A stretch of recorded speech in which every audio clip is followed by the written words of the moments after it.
Africa is the cradle of civilization and perhaps the richest continent in the world in terms of natural resources. Sadly, the continent remains underdeveloped.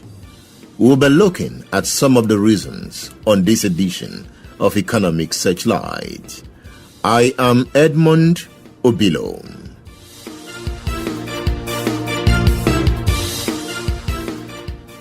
Tete Kofi and Desta Seyagan, in their writings, say that there is a specter haunting the world, that global capitalism under World Trade Organization rules and the economic power of the Atlantic world is attempting to revolutionize the third world economic structures and institutions to deeper depth than the Industrial Revolution had manifested. According to them, African economies were ill prepared to face the free trade imperialism of the 1850s and even more unprepared now to survive in the new economic order. Africa is the largest exporter of jobs, courtesy of exporting raw materials and produce, and missing out on jobs and wealth creation as a result of value addition. These and more are the issues I will be looking at with Professor Chibuzo Nwoke, the author of the book Critical Perspectives on Nigeria's International Economic Relations.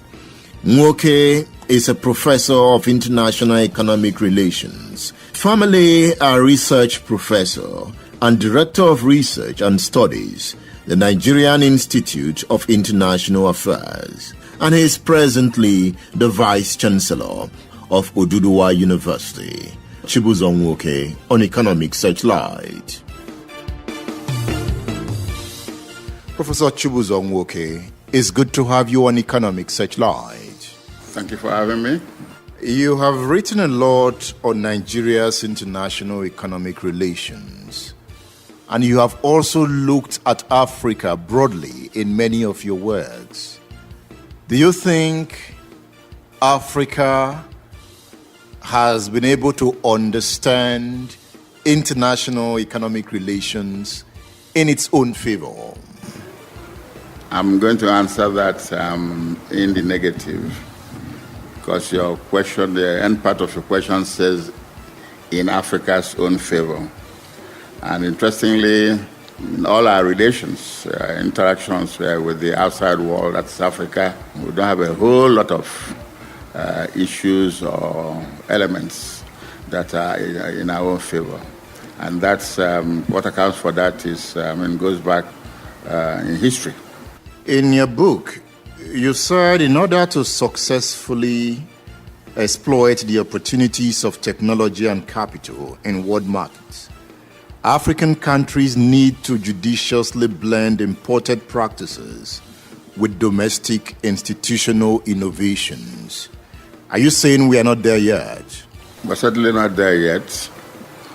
The first thing we should do is throw overboard Western received ideas, philosophies, theories, policies, and strategies. Because for me, this is the foundation of our undoing.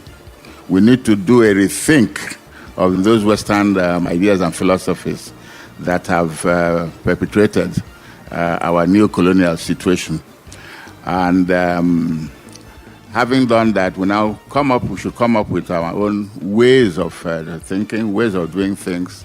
And then when we get at a certain level, then we can begin to think of blending or melding other people's thinking. But first and foremost, we need to discard the poisoned ideas that were given to us from colonialism and crank out our own thinking. Is this what you called strategic thinking? Precisely, Edward, precisely. And the foundation of that aggregate is to disabuse our minds of colonial mentality and Western thinking. Because it is in doing that would you be able to confront the strategies regional strategies of the Western powers, okay, to keep Africa and the third world in general perpetually in bondage. We have a president that have been traveling around the world. So far, have you seen strategic thinking in his approach to international economy? I want to give him some benefit of the doubt because of our background, where he's coming from. And I do appreciate the heap of problems that confront the country that the president is leading. Corruption, decadence, and all of that.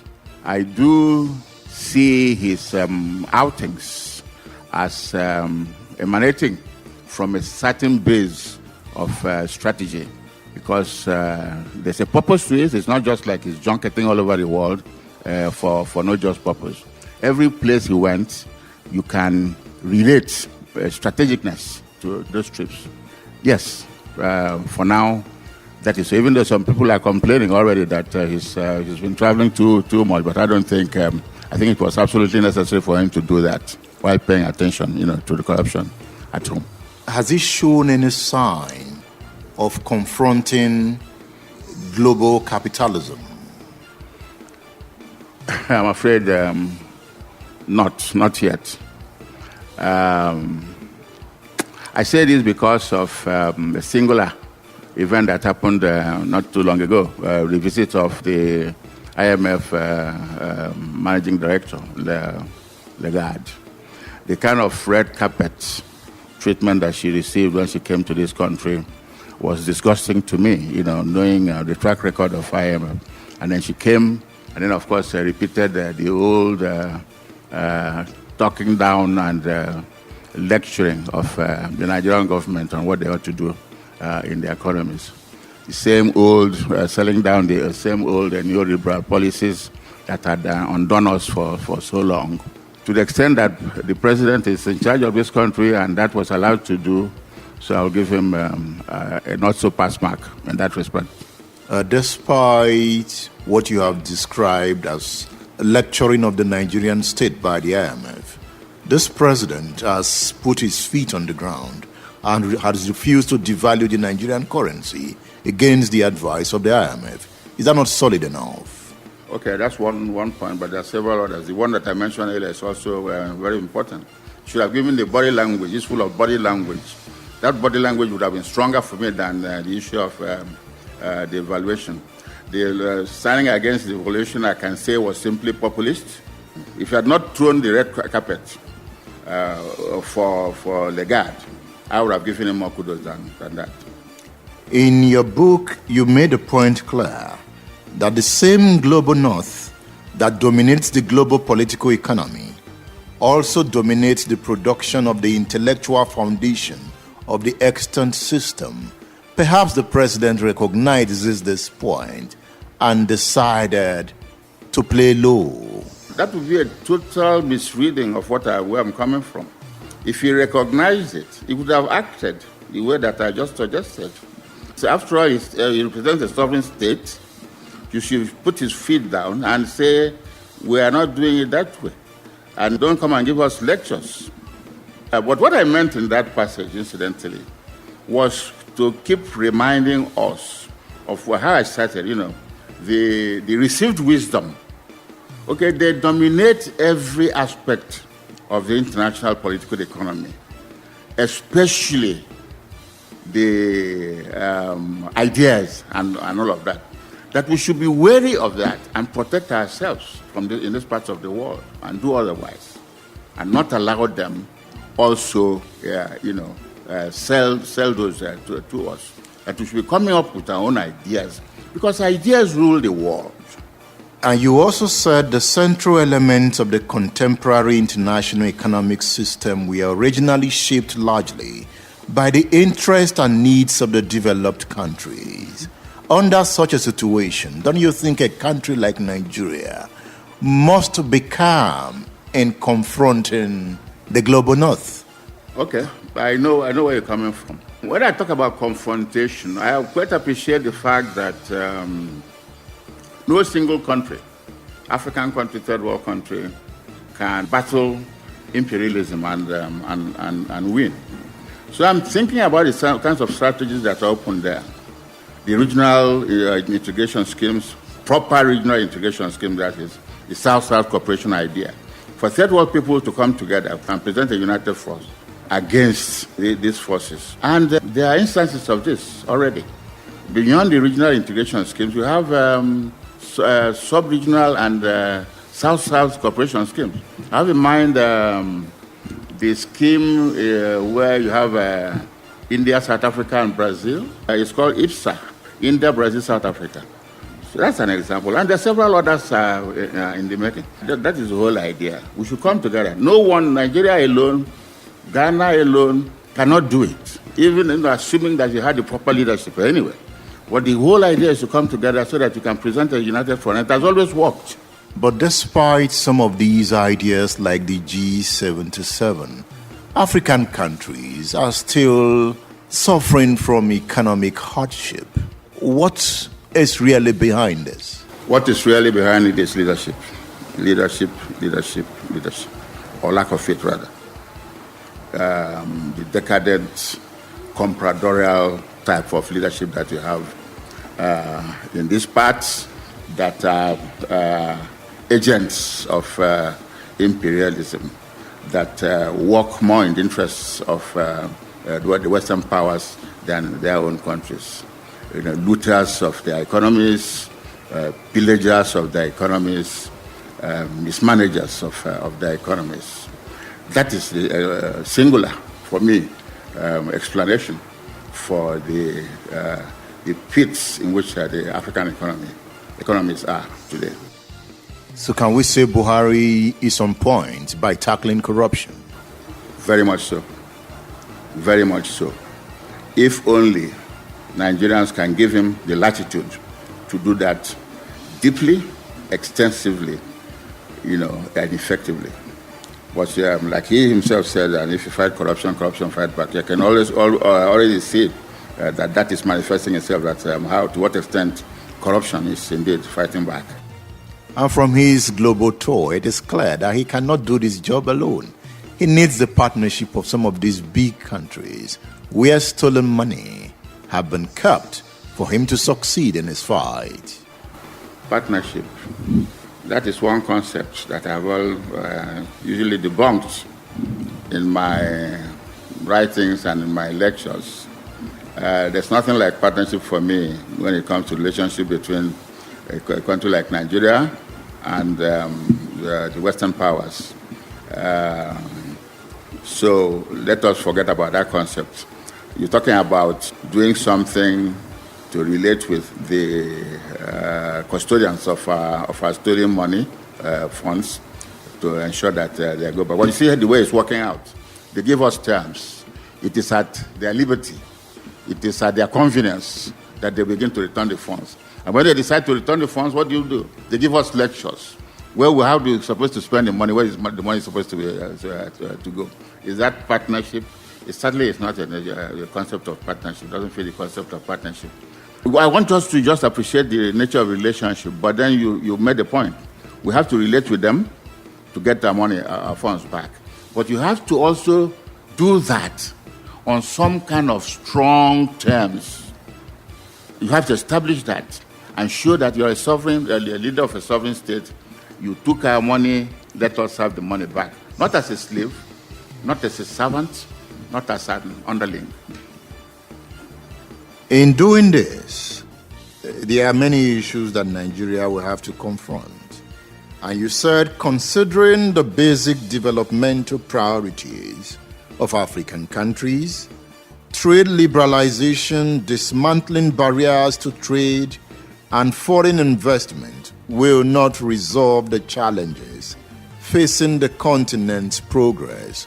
What then will resolve the continent's challenges? What I want us to understand first and foremost from that passage is the fact of the hypocrisy and the double standard of the same policies and ideas that are sold to us by the Western powers. Liberalization, trade liberalization. They tell you is this mantra, everybody should do it in a globalized world. But what do you have? Are they also liberalizing that the way that they command you to do? The answer is certainly no, and we have the records. When we are trading with them, they give us conditions on, how to export. They say we'll give you markets, but what is the condition for that market? Thou shalt not process, not to any extent, of your raw materials. Just if you must export to us, it has to be raw materials in its raw form. If you process it, we'll slap the most horrendous tariff regime on you. It's a liberalization. Whereas when the meaning is that when they are now bringing things into our territories, they want all manner of soft landing. So there's injustice in there. There's some inequality, there's exploitation, there's double standard. So what are we talking about? Liberalization. It's a hopeless concept. But countries like South Korea and China can export finished product into these big economies. Why can't we refine our products? Very good. That's a very, very useful question. And that would begin to drive us to make the point. The difference is the kind of leadership that we have in those parts, who have decided that they're not going to obey these rules. That is the difference. The Chinas, the Indias, the Singapores and Malaysias. They have disobeyed those conditions and just went about and done their thing. And it proves that it can be done. It should be done. So the difference is just in the kind of leadership. Are they the obeyers of religious adherents of IMF conditionalities, or are they independent-minded? That is the difference. So it tells you that we should not swallow hook, line, and sinker these poisonous neoliberal tenets. The program is Economic Searchlight on Splash 105.5 FM, the Integrity Station. I am discussing with Chibuzo Nwoke, a professor of international economic relations. We'll be back after this break, so don't go away.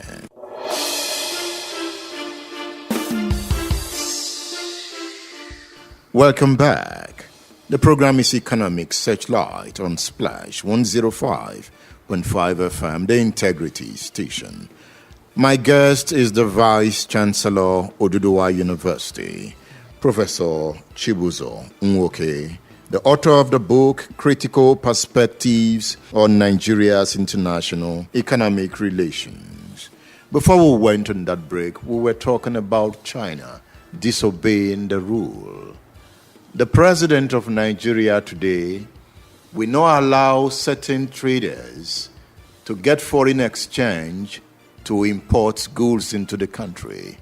To him, if they want to import those goods, they should go to the black market to get their foreign exchange. Is this a progressive president? Yes, it's well intended. I would describe it as progressive because it was targeted at curbing reckless importation, which is one of the problems we have in this part. It's a fallback of reckless liberalization. It was intended precisely to check that. So yes, to that extent, I describe it as a progressive policy, even though, of course, it attracted all sorts of attack and criticisms from our traders, broader traders, who were hurt, temporarily hurt by the policy. What do you think the after effect will be?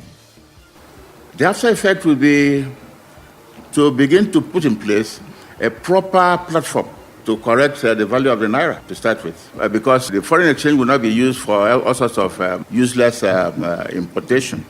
So unless it's find a very important element, would you now go to invest the foreign exchange in? You alluded to the advanced countries monopolizing capital and technology. How do we get technology? Because without that, it seems we are going nowhere. Leadership, We have to develop our science and technology and, build up our education in that particular direction. First and foremost, we have the rudiments of that. All we need to do is concentrate on it and build it up. Our iron and steel sector project should be revived. Whatever has been the problem should be corrected and revived. And you focus on building efficient science and technology schools that will build up such talents across the board. Do you think Nigeria should lead the demand for a new international economic order? Should we do that now? Are you kidding? A new international economic order? I thought that was dead at once. Yes, can we resurrect it? Why Nigeria? Well, I wish you called another country. I wish you called, say, Ghana when Kwame Nkrumah was still alive. I wish you called Tanzania when Nyerere was still alive. Nigeria. Now we have Buhari. Well, he's progressive to the extent that I like him and I describe him as a progressive leader. I don't think we have the capabilities yet to lead. You said lead. Yeah. The demand for a new international economic order.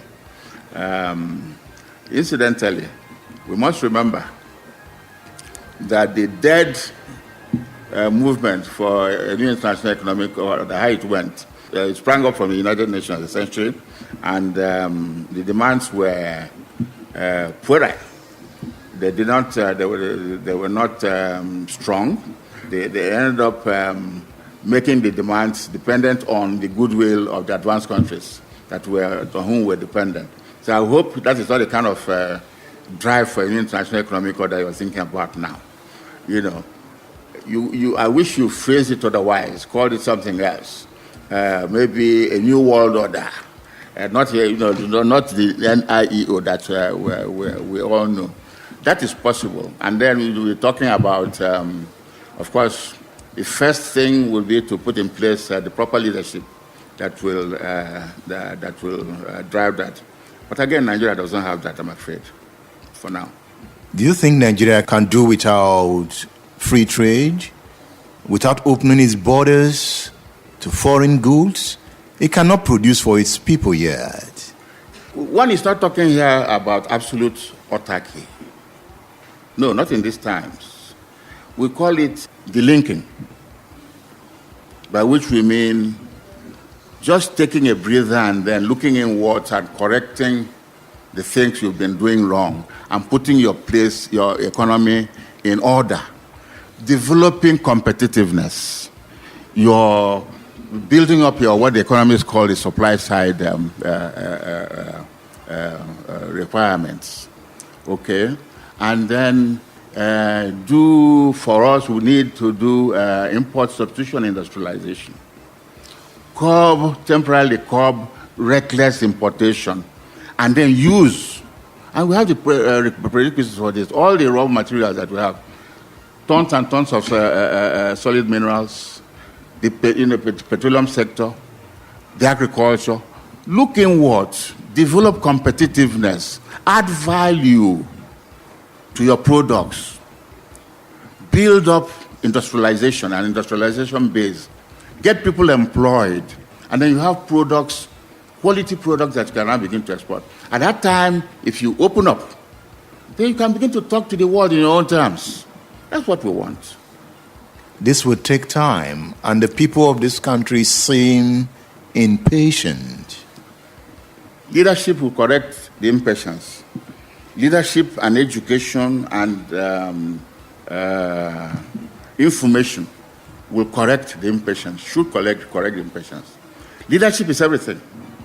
Leadership is everything. Should explain to the country, this is what we want to do. This is where it's going to take us. And then embark on it and show goodwill and honesty. But you have a president that is not talking. Who told you he's not talking? Is he talking enough? He has ministers, he has aides who have been talking. How do we know what's going on? I saw one of his ministers on television this morning. They're talking, they're representing him, and he talks when it's necessary. I like the man. I like him. I prefer it that way. Not some clown, that talks all the time and then talks rubbish. He has this military instinct. He talks in very few words. Do you think that is good enough? Leave the man alone. I mean, he's told you he's a president. It's no longer major general or whatever. He's a converted Democrat. And I don't see what militarism, I've not seen any traits of that, actually. He's done his best to follow the tenets of democracy since he came in. I've really not seen any. No, I mean, in his talking, the man has a disciplined training. You tend to see a man who does not fully explain his ideas. I would rather see it as a strategic thinker, a strategist. A strategist doesn't put all his cards on the table. You'll be a weak person who gets read anyhow. So he's my man. Your man? Yes, he's my man. Anytime? Anytime. I've not had them better. I keep wondering why you said leaders on the continent have failed to understand that Washington consensus is a failed project. All what we've been saying since this discussion amounts to that. I've spoken about what are the tenets of the Washington consensus. At the heart of it is liberalization. What have we said about liberalization? Then another central tenet of his neoliberalism is the minimization of the role of the state. There again, you find the double standard and hypocrisy of the West. They tell you to minimize the role of the state, whereas they are not doing the same. They are the people who are giving all sorts of all manner of help to their corporations and all of that. So why hasn't it failed? It has failed because that is what has kept Africa and the third world impoverished. That is the poisoned policy that the Western world has used. You've talked about the link. Can a country like Malawi delink? It's a country that is dependent on aid, a country that requires foreign investment to survive. So when you say delink, how many African countries can delink? The link goes with something.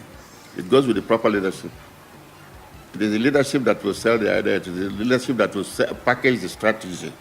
You do not wake up every day and just say you're delinking. If you do not have a strategy to do it, or else you fall into a deeper pit of misery than you were. So it's again a strategy. You have to do it intelligently. So leadership, again, I keep repeating, is everything. Without the proper leadership, none of this, the best policies will fail. The best ideas will fail. Under this circumstance, under the present economic hardship, under Nigeria's political somewhat instability, can it delink? Nigeria? Yes. We don't have the leadership yet. We don't have the leadership yet. I thought Buhari is the man. Well, yeah, he's just one man. Okay. What kind of leadership do we then need? We need a whole bunch of people who have Buhari's disposition. Clean, upright, as far as I'm concerned, nationalists, with a clear vision of the progress of this country, of their country. Unfortunately, he is one singular example one can give, but I'm not so sure about his lieutenants. What about some of the governors? That's people I call the lieutenants. Maybe if you can count a few amongst his lieutenants, but I don't think that is enough to make the revolution. So, are we hopeless? Not exactly. To the extent that we keep thinking, to the extent that we keep struggling, to the extent that we keep talking, we're not hopeless. Who would ever have thought that Nigeria would be, after the 60 years of misery that Nigerians went through with a certain government, that would ever have this kind of breather and hope that we've had in the past few months with the new government? Who would ever have thought of that? So there's hope. Is there a breather yet? Nigerians are saying. I think so. Yes. Nigerians are saying no power. Well, Nigerians are impatient. No fear. Look, power. Edmond, I was happy that there was like a countrywide blackout for one reason or the other. I had an apology from my government. And I was promised that in the not too distant future, there'll be a change. There has been a change. When did that happen? How long ago did that happen? You're not old enough to know. That was like, some 3 decades ago, that you ever had a government that apologized or, for power cut. That's a change. This is how we should be. Okay? And of course, the Minister of Information told us that this is all about sabotage, which I believe, because the permutations do not add up, like the fuel thing. It's sabotage. And they're addressing it. And addressing it more intelligently than the 16 past governance in the past 16 years. So we're getting there.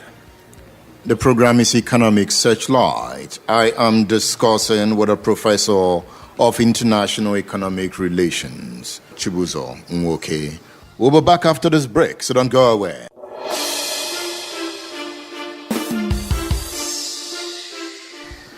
Welcome back.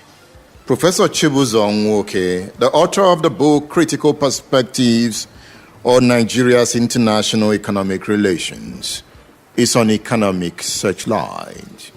If given the chance, you will expunge some clauses from the WTO treaty. You are not too interested in trade-related intellectual property rights. You feel it's against the continent. You are against trade-related investment measures. You feel it will not allow Africa to develop. You don't want multilateral agreement on investment.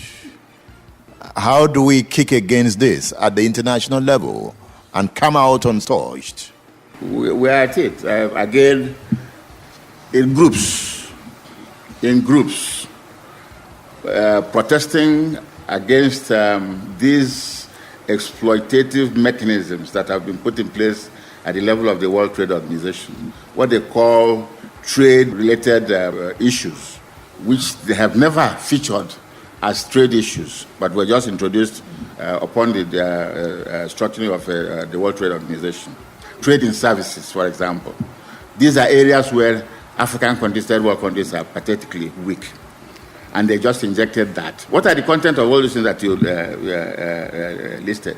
Investment, intellectual property rights. They are all exploitative, constructed to be, to rip us off furthermore. Yes, there are protests. Third world, the current situation in the World Trade Organization is that third world countries are against these measures. That's where we are, and they've not shifted. There's another one that you did not mention, the Singapore issues. It's also there. So, and there's a strong anti-WTO movement formed by third world countries against this. It is the usual backing of third world countries. They can back but cannot bite. Is that not true? Well, back first, and then you develop your teeth to bite. As they continue to back, global capitalism continues to expand ferociously at that. Well, if you've been constructed to be weak originally, That's the best you can do. Let me give you the reminder of the Goliath in the Bible. All what that was available to him was a piece of rock, and he used it and he threw the Goliath.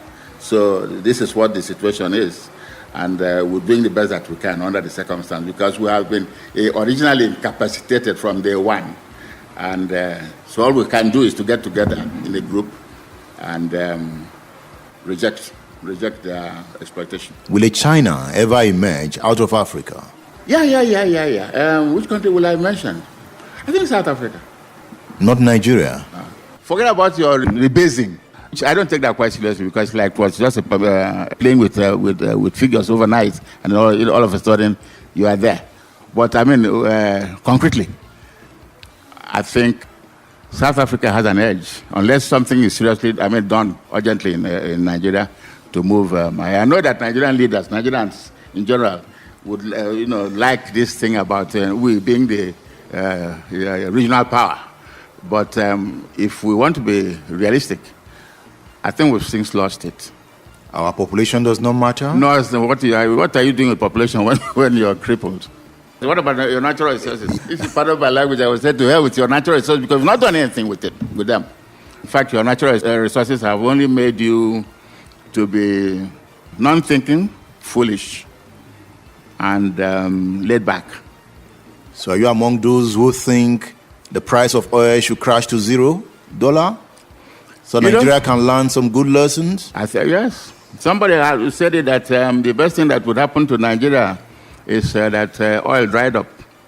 Because we'll now probably go back and remember that we used to have something called groundnut pyramid, and all those things that agriculture once sustained this country, and we did well.